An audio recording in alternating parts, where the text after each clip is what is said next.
Tu fais tout pour que ça marche. Tu t'oublies, tu t'effaces, tu donnes sans compter. Et plus tu donnes, plus tu te vides. Plus tu te vides, plus tu as besoin que ça marche pour te sentir exister. C'est ça la codépendance. Et aujourd'hui, sur Valium, on va en parler sans tabou. La codépendance, c'est quand le bonheur de l'autre devient la condition de ton propre bonheur. Quand ces émotions deviennent plus importantes que les tiennes. Quand tu ne sais plus qui tu es en dehors de cette relation. Ce n'est pas de l'amour fort, c'est de l'amour qui te détruit. Ça vient de loin.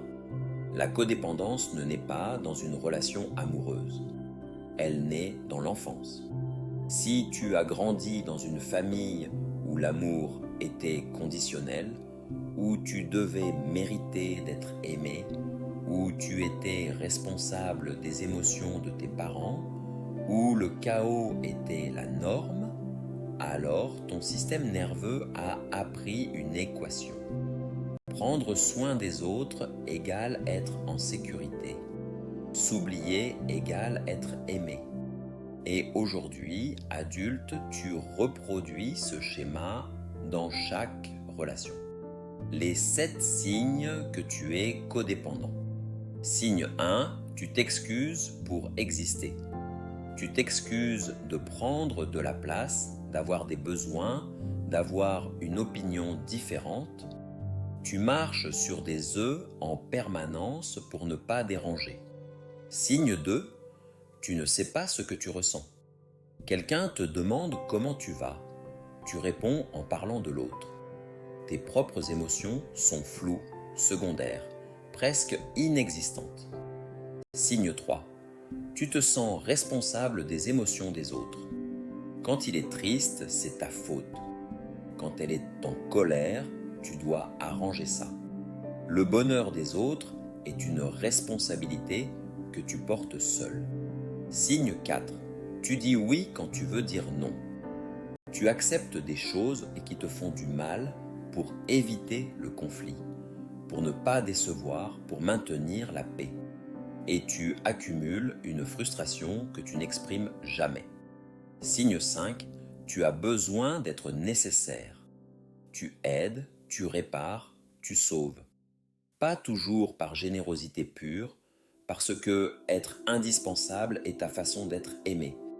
Si tu n'es pas utile, tu as peur de ne plus compter. Signe 6, tu supportes l'insupportable. Tu excuses des comportements que tu n'accepterais jamais pour quelqu'un d'autre. Tu minimises, tu relativises, tu te convaincs que ça va aller. Parce que partir serait admettre que tu as échoué. Signe 7, sans l'autre, tu ne sais plus qui tu es. Ses goûts sont devenus tes goûts. Ses amis, tes amis. Ses problèmes, tes problèmes. Tu as progressivement disparu dans la relation. La différence entre aimer fort et être codépendant. C'est la question que tout le monde pose. Voilà la différence fondamentale. Dans un amour sain, tu choisis l'autre librement. Dans la codépendance, tu as besoin de l'autre pour fonctionner. Dans un amour sain, tu peux être heureux seul et encore plus heureux ensemble. Dans la codépendance, être seul est une souffrance insupportable. Dans un amour sain, tes limites existent et sont respectées. Dans la codépendance, tu n'as plus de limites, ou tu ne sais plus où elles sont. Pourquoi c'est si difficile d'en sortir? Parce que la codépendance ressemble à de l'amour. Parce qu'on t'a appris que se sacrifier pour les autres, c'est une vertu. Parce que prendre soin de toi te semble égoïste. Et parce que sans cette relation, tu ne sais plus comment exister. Sortir de la codépendance, ce n'est pas abandonner l'autre. C'est te retrouver toi. Comment commencer à s'en sortir? Première chose, apprends à identifier ce que tu ressens, pas ce que l'autre ressent. Toi. Chaque jour, pose-toi la question. Qu'est-ce que je veux vraiment? Qu'est-ce que je ressens vraiment? C'est un muscle qui s'atrophie et qui se retravaille. Deuxième chose, pose une petite limite par semaine. pas une grande révolution.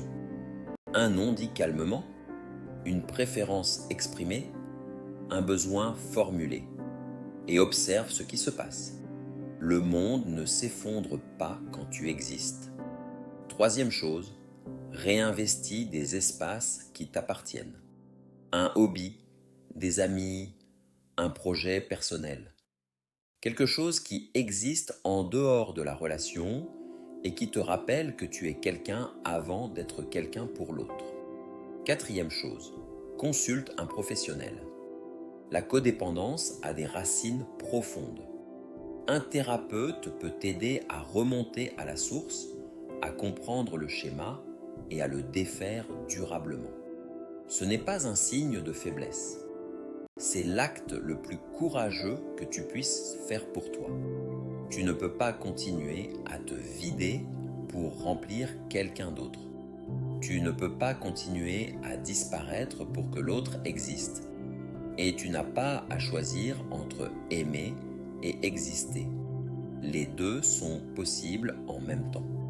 Abonne-toi à Valium pour une nouvelle vidéo chaque semaine. Si tu connais quelqu'un qui se reconnaît dans ce que je viens de décrire, partage-lui cette vidéo. Parfois, les mots qu'on ne trouve pas, quelqu'un d'autre les a trouvés.